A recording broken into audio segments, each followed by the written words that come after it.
Primeiro episódio do programa Viva a Sua Essência.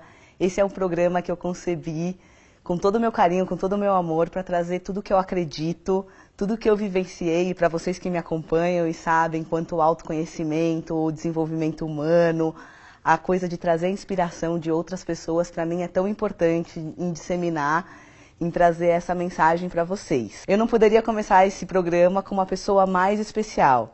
Ela é especialista em autoconhecimento e inteligência comportamental, diretora do Centro Hoffman do Brasil. Vocês já devem ter me visto falar muito sobre esse processo e é disso que eu estou falando. Palestrante, coach, Master Practitioner em PNL, autora do best-seller O Mapa da Felicidade e coautora de mais de 7 livros sobre gestão de pessoas, liderança e inteligência feminina. E acaba de lançar um novo livro, Perdão, a Revolução que Falta. Muita coisa, né? Essa mulher é especial demais, é a Heloísa Capelas que está aqui comigo. Muito obrigada, Elo, pela presença. Eu que agradeço. Estou bem feliz, Renata, de estar aqui. Que coisa muito boa, feliz, eu também, muito. Passo uma viagem, assim, eu consigo voltar lá atrás no processo e relembrar de tudo e de vocês com o maior carinho do mundo. O processo é um trabalho transformador e a gente sabe do potencial dele, né? Mas sabe também que depende de cada aluno, né? Porque a transformação, ela é individual e é intransferível. As pessoas têm as ferramentas para fazer as transformações.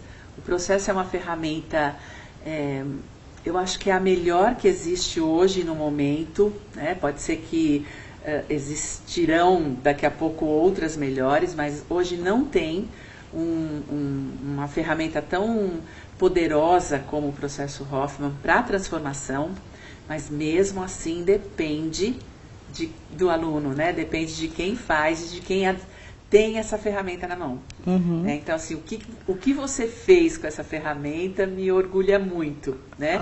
Eu sei que ela é poderosa, mas sei também que foi você que a utilizou de uma maneira espetacular. Muito obrigada. Muito bacana mesmo. Por isso eu estou muito orgulhosa de estar aqui. Que coisa boa, Porque Elo. junta as duas coisas, né? A competência do trabalho e a sua própria competência. E eu queria que você contasse pra gente um pouquinho de como que o processo entrou na sua vida. E até hoje que você é responsável aqui no Brasil e tem todo esse trabalho para ajudar as pessoas, porque é um mecanismo de a pessoa poder se transformar, claro que depende dela, mas eu tenho assim plena convicção de que o que a gente conquista no processo, muito dificilmente a gente conseguiria sozinho. Eu também acho. Então, Eu tenho certeza que assim, sou eu que faço, mas a metodologia me leva a querer fazer, né? Então é muito especial mesmo isso, né? Eu tenho um querer pequenininho e vou pro processo. E aí eu saio de lá com um querer muito grande. E aí eu posso aproveitar esse meu querer mais a metodologia e fazer da minha vida um sucesso. E quando eu falo de sucesso, não é um sucesso só o que aparece, né? Eu conquistei um sucesso interno, né? Uma coisa gostosa. Eu sempre digo que eu consegui no processo a minha verticalidade. Eu me misturava aos problemas. Então eu estava sempre na horizontal, né? Era eu e os problemas aqui, sendo que eu era o meu maior problema, né? O processo me deu uma verticalidade e eu nunca mais perdi isso. Então eu fico nessa vertical e os problemas estão na horizontal. E aí eu não me misturo mais com eles, né? Eu uso a minha capacidade para solucioná-los. E o ser humano, ele é um solucionador de problemas, né? É a natureza dele. Por isso a gente evolui. Por isso a gente conseguiu sair da idade das cavernas e chegar à tecnologia de hoje. Porque alguém, num determinado momento, pensa num problema e diz, nossa, mas isso aqui está muito chato, eu vou ter que mudar. E naturalmente a gente vai solucionando problemas. Quando eu não tinha consciência, eu me misturava aos problemas e eu queria fugir deles. Eu queria tirar os problemas da minha frente e queria fugir deles. E hoje eu percebo que a grande maioria das pessoas querem viver isso, né? Querem viver sem problema. Quando eu fui fazer o processo, eu estava na bagunça da minha vida, né? Eu tenho uma filha deficiente mental que ficou deficiente, né? Ela era o sonho da minha vida, né? Eu desde 15 anos queria uma filha chamada Beatriz. E aos 25 eu tive. E com 27, né, com 26 e pouquinho, ela começa a convulsionar e fica doente, fica deficiente. Isso há 30 anos atrás, nossa, era muito mais complicado do que ter um filho deficiente hoje, que ainda é muito complicado. Porque tudo que sai do comum questiona os nossos valores, questiona os nossos paradigmas, questiona as nossas competências. Foi muito difícil, né? Principalmente porque eu estava grávida da segunda filha. E no primeiro ano da segunda filha, a Beatriz convulsionou 20 vezes por dia. Nossa. Era uma loucura. Uma convulsão atrás da outra. Eu tinha uma menina que convulsionava de hora em hora e tinha um bebê. Um bebê. Né? Então, graças a Deus, eu tive pai e mãe que foram anjos na minha vida e que me salvaram muito. Quando a Beatriz tinha 10 anos, então 8 anos depois de tudo ter acontecido, a minha vida estava caótica. O meu casamento destruído, as minhas relações pessoais, a minha relação com as minhas filhas. A única coisa que ia bem era meu trabalho. Quando eu saía de lá, nada funcionava, né? Nada dava certo. E aí eu tive uma pessoa que me conheceu e me falou do processo. Eu não tinha para onde ir, estava completamente perdida e acabei chegando lá, né, no processo. Eu tive uma semana extraordinária, não sei nem dar palavra para a semana. Eu entendi um monte de coisa, mas mais do que entender, eu vivi uma compreensão a meu respeito e eu descobri que eu não aceitava minha filha. E isso foi horrível e foi libertador. Porque aí sabe quando você põe os pingos nos is, exatamente, quer dizer, fica claro, porque eu sabia o que fazer, né? Eu sabia que aquilo ali eu estava vivendo. Eu sei que eu vivi uma sensação de paz mesmo, de falar, nossa, tá tudo certo, no lugar certo. Eu cheguei lá... Até me arrepia, porque eu fico lembrando do meu. Porque... Eu cheguei lá com tanto problema e na verdade não tinha problema nenhum.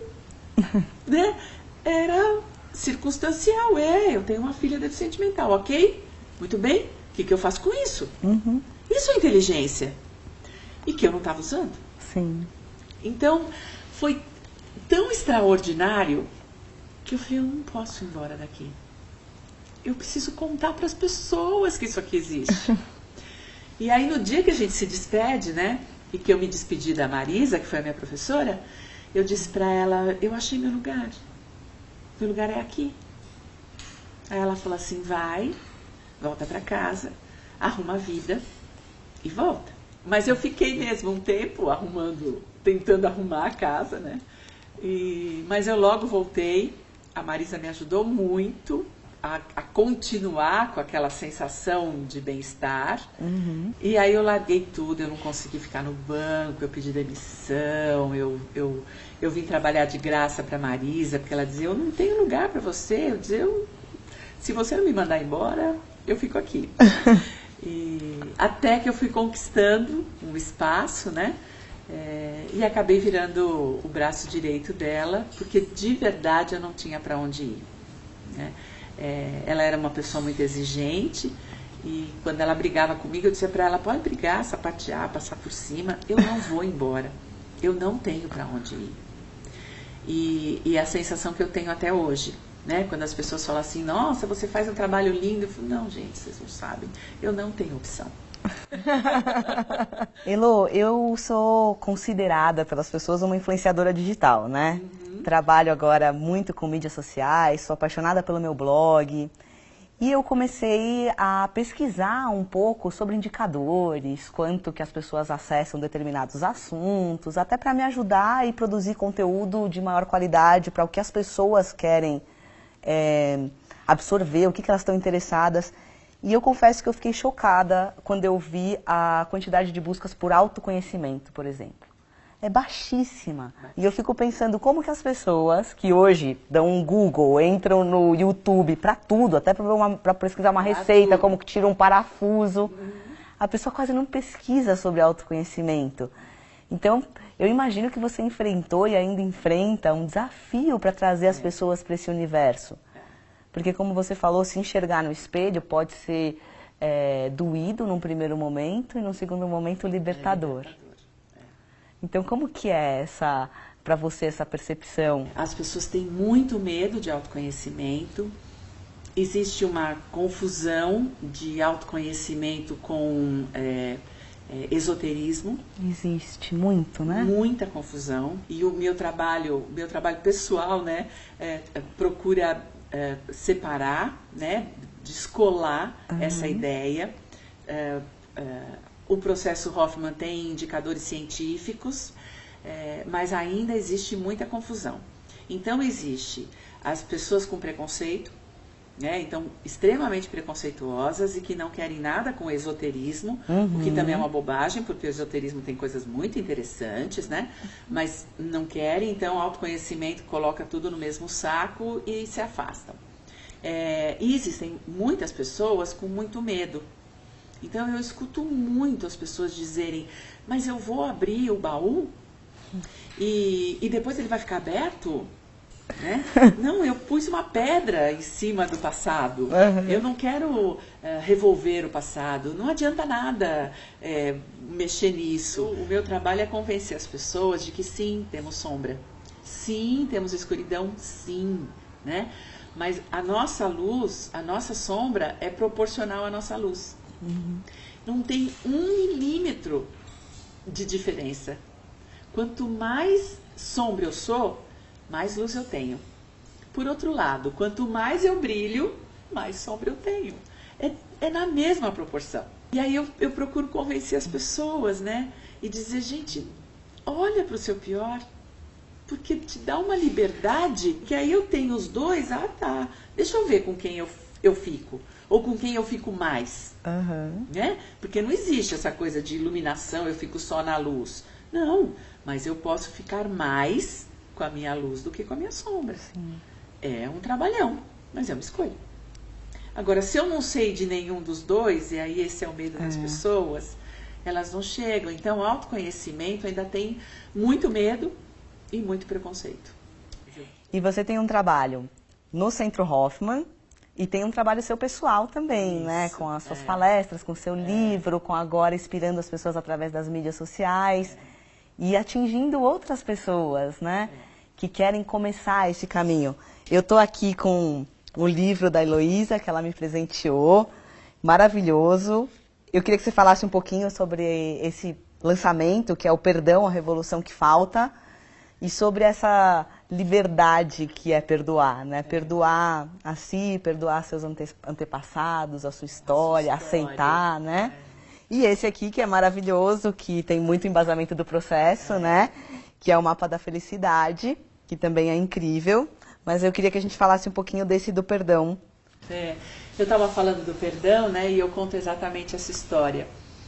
No perdão, na minha vida, durante 10 anos, eu me esforcei muito para dar uma vida normal para minha filha portadora de deficiência. E eu acabei dando uma vida deficiente para minha filha normal. E eu conto essa história, né? Como foi difícil me perdoar por isso. Foi muito mais fácil me perdoar pela Beatriz do que me perdoar pela Estela. Porque quando eu percebi todos o sofrimento dela e todas as cicatrizes, né, que ela viveu e que ela tem até hoje, e que eu tinha provocado, eu precisava fazer um trabalho de perdão comigo e dizer eu fui a melhor mãe que eu podia. E isso é um trabalho. E demorou mais tempo para fazer. Uhum. E aí e era esse livro que eu queria escrever. Eu queria contar para as pessoas que se perdoar faz toda a diferença na vida, né? Limpou a minha relação com ela, a libertou para que ela pudesse seguir a vida dela, né? Hoje ela tem uma vida ótima, está ótima, enfim. Mas quando eu quis escrever o perdão, aconteceram outras coisas, né? Que é muito comprido, mas assim, meu filho ficou doente, tá? E quando ele estava bem ruim, eu vivi 30 anos depois a mesma coisa que eu estava vivendo, que eu tinha vivido com a Beatriz. Eu dizia, pera, por que o universo me deu o mesmo? Eu estou no mesmo lugar 30 anos depois. Outro filho, mas o mesmo risco, a mesma história. E aí na frente do meu filho, olhando pro marido, né? Que nós dois estávamos chorando e ele estava lá todo largadão na cama. Eu falei para ele, eu entendi. Ele está querendo saber se eu aprendi. Ok. Dessa vez, aconteça o que acontecer, será por amor. E aí eu falei, gente, eu fiz um caminho, tem um mapa. E aí eu liguei para a editora, que fazia 2 anos que estava me insistindo para que eu escrevesse, e eu dizia, eu não tenho nada para escrever. Eu liguei para ela e falei assim, eu estou pronta, eu vou escrever. E eu vou escrever um mapa. Eu vou escrever o mapa da felicidade. E aí ele teve que obrigatoriamente vir antes do perdão. Uhum. Então tem um capítulo inteiro sobre o perdão, mas eu conto a história do Rodolfo, porque ele foi o motivador do livro. E quando eu terminei o mapa, eu falei, bom, o próximo então agora será do perdão. Nesses anos todos de processo, você deve ter visto muitas histórias, das mais terríveis, as menos complexas. E sempre é possível, né? Sempre Perdoar, possível. sempre é possível se limpar. Pode dar mais ou menos trabalho, depende da entrega que a pessoa tem, mas... Às vezes leva mais tempo, a pessoa precisa maturar, ela precisa de um pouco mais de consciência, mas sempre é possível. É possível, eu assisti já perdões lindos com abusadores, né? Com assassinos, né? Pessoas que viveram mesmo uma dor muito grande e conseguiram se libertar. Porque o perdão é delas, né? Então, assim, quando elas entendem isso, eu não estou dando nada para o outro quando eu perdoo, né? Eu estou dando para mim. Vamos fazer um bate-bola rapidinho? Vamos. Queria saber qual que é o seu livro preferido. A Escola dos Deuses. Ah, sim. Esse é o livro que eu gostaria de ter escrito. Nossa, é bárbaro. E o filme? Horizonte Perdido. Horizonte Perdido? É um filme da minha adolescência, né? E qual que foi a melhor viagem que você já fez? Você piegas, né? Pra dentro de mim. Você bem piegas. Mas não tem jeito. E qual o significado de família para você? É o meu primeiro valor. E amigos? Amigos são fundamentais. E qual foi o seu maior desafio? Eu acho que foi, sem dúvida nenhuma, foi a Beatriz. Ter um filho deficiente mental, para mim, foi muito complicado. E foi o meu maior presente. Eu falo para as pessoas, eu desejo um filho deficiente para cada família. É impressionante o que a gente pode fazer com eles. Com eles, por eles e para eles. E um sonho, o que você ainda quer realizar? Eu quero 1000 alunos. 1000 alunos. Eu não consigo sonhar outra coisa. Claro que eu sonho viagens, sonho, né, o bem-estar dos filhos, mas tudo isso é da vida, tá? Mas eu sonho algo que, assim, quanto mais pessoas puderem passar por esse caminho e fazerem mudanças, mais o mundo vai estar melhor e mais as pessoas vão realizar sonhos e mais eu, mais facilmente, posso realizar os meus. Que legal. E para fechar, qual a mensagem que você deixa aí para os meus seguidores? A vida vale a pena e cuida, porque ela segue.